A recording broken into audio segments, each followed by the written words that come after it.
नमस्कार साथियों। जन मीडिया टीवी पे आप देख रहे हैं एडवोकेट रजनीश झा के साथ जन जन की बात।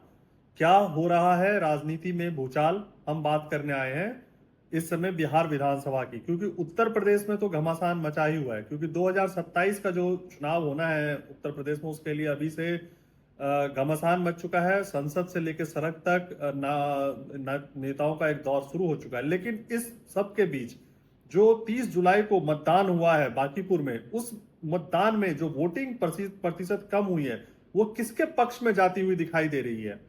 सबसे महत्वपूर्ण बात है उस चुनाव के लिए, क्योंकि जिस हिसाब से प्रशांत किशोर ने उस क्षेत्र में मेहनत करी है और उन्होंने जिस तरह से भाजपा के 40 सांसद और विधायकों की जो फौज थी उसका जिस तरह से उन्होंने सामना करा है, ये एक देखने वाली बात है। क्योंकि जो वहां से ग्राउंड रिपोर्ट आ रही है, जो वहां के लोकल न्यूज पत्रकार हैं, जो वहां से यूट्यूबर्स हैं, जो वहां के लोकल लोग हैं, जो वहां से न्यूजेज आ रही हैं, वो न्यूज ये आ रही है कि वहां पे 1 to 1 जिस हिसाब से भाजपा ने हर बूथ पे अपने कार्यकर्ताओं को उतारा था, उसी तरीके से प्रशांत किशोर ने उतारा है। प्रशांत किशोर जो पिछले 2-3 सालों से लगातार बिहार में काम करते आ रहे हैं, लेकिन अभी तक जो उनका छवि था वो उस तरह का छवि था कि वो एक कॉर्पोरेट लीडर है और वो कॉर्पोरेट की तरह अपना जन स्वराज पार्टी चलाना चाह रहे थे। लेकिन इस चुनाव में पहली बार बांकीपुर के चुनाव में ये देखा गया है कि प्रशांत किशोर ने एक जो जमीनी नेता के तौर पे जो अपनी पहचान बनाई है, वो उन्होंने वो कॉर्पोरेट कल्चर, जो उनके अगल बगल में जो लोग कॉर्पोरेट लीडर्स खड़े होते थे, वो इस बार नहीं दिखे। जमीनी नेता जो उनके अगल बगल में दिखे और जिस तरह से उन्होंने अपने कार्यकर्ताओं के लिए, जमीनी कार्यकर्ताओं के लिए वो संघर्ष करते हुए थाने में दिखे,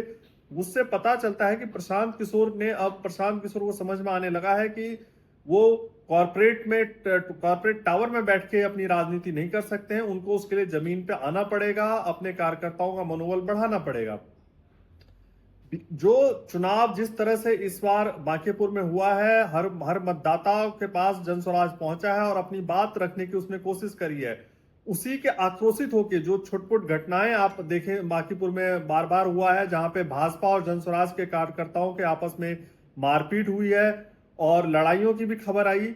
इन सब को देखते हुए ये लग रहा है कि इस बार चुनाव किसकी ओर रुख करेगा, ये देखना बड़ा ही दिलचस्प होगा। 3 अगस्त का जो डेट है मतगणना का, वो बहुत दूर नहीं है।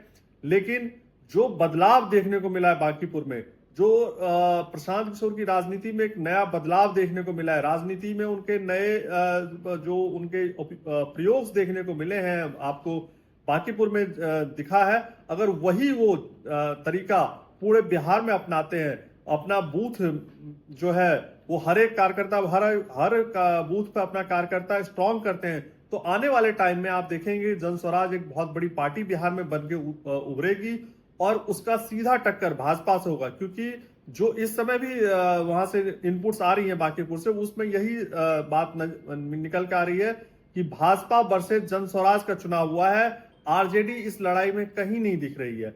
आरजेडी बिल्कुल ही अलग थलग थी, क्योंकि आरजेडी लगातार चुनाव से दूर ही नजर आ रही थी। आप सोचिए, तेजस्वी यादव इतने बड़े नेता और वो उस तरह से उन्होंने प्रचार नहीं करा, जबकि भाजपा की तरफ से नितिन नवीन वहां पे डेरा डाल के बैठे हुए थे। सम्राट चौधरी जो इस समय मुख्यमंत्री हैं, मनोज तिवारी जो दिल्ली के सांसद हैं, मैथिली ठाकुर, कई बड़े नाम जो थे बिहार के, वो बांकीपुर में डटे हुए थे और दिन रात उन्होंने मेहनत करी। उसके विपरीत जनस्वराज के लिए जो उनकी एक वाहिनी बनी है, मिथिला यूनियन वाहिनी, जो एक संगठन बना है जिसके लोग डोर टू डोर, क्योंकि उसमें एक जो 2-3 नाम जो अरेस्ट हुए थे, जिसमें अनूप मैथिली और आनंद मोहन जो लोग अरेस्ट हुए थे, पुलिस ने जिनको गिरफ्तार करा था, उसके लिए प्रशांत किशोर लगातार लड़ रहे थे मैदान में। अपने कार्यकर्ताओं के लिए उन्होंने पूरी रात थाने में बिताई और पुलिसकर्मी के साथ उनकी बहुत ही तीखी बहस के वीडियो भी सामने आए।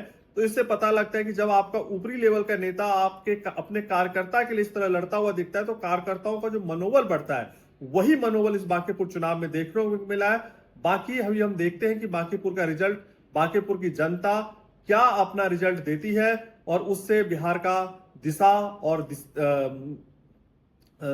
दिशा तय होगा, राजनीतिक दिशा तय होगा। क्योंकि सम्राट चौधरी के मुख्यमंत्री बनने के बाद बिहार का ये पहला चुनाव है। अगर ये चुनाव भाजपा अच्छे बहुमत से जीतती है, तो इसका मतलब सीधा सीधा ये होगा कि सम्राट चौधरी को जनता ने एक्सेप्ट करा। और अगर ये चुनाव भाजपा हारती है तो सबसे बड़ा प्रश्न चिन्ह जो होगा वो सम्राट चौधरी के नेतृत्व पे होगा कि जनता ने उनको नकारा है और भाजपा को भी अपने रणनीति को दोबारा से चेंज करना पड़ेगा, क्योंकि सम्राट चौधरी की को अगर स्वीकार नहीं करती बिहार की जनता तो कोई ना कोई नई मुख्यमंत्री को भाजपा को भी लाना पड़ेगा। और इस चुनाव का जो सीधा असर पड़ेगा वो आप देखने को मिले, आपको उत्तर प्रदेश में भी देखने को मिल सकता है, क्योंकि बिहार और उत्तर प्रदेश की जो समीकरण कई बार होता है वो अमूमन सेम ही हो जाता है।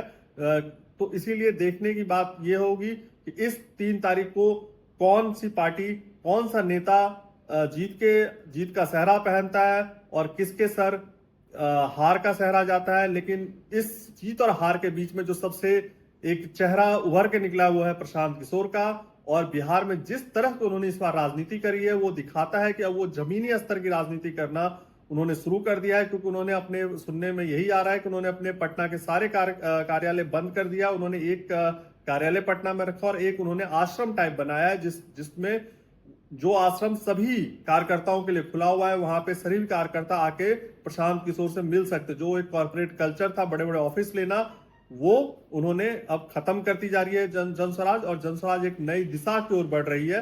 थोड़े से अभी जो इनपुट्स मिले हैं, जो लोकल न्यूज चैनल्स वहां के हैं और जो लोकल यूट्यूबर्स हैं, उनका जो कहना है कि प्रशांत किशोर जब भी दिल्ली के पत्रकारों का मुंह नहीं छोड़ पा रहे, वो धीरे धीरे जाता हुआ जाएगा। लेकिन जिस हिसाब से इस बार प्रशांत किशोर ने जमीनी स्तर की राजनीति करी है, वो एक बहुत ही बड़ा बदलाव है जनस्वराज के लिए, और ये बिहार के लिए भी एक संदेश लेके आएगा कि आपको जमीनी स्तर का नेता मिलेगा। धन्यवाद।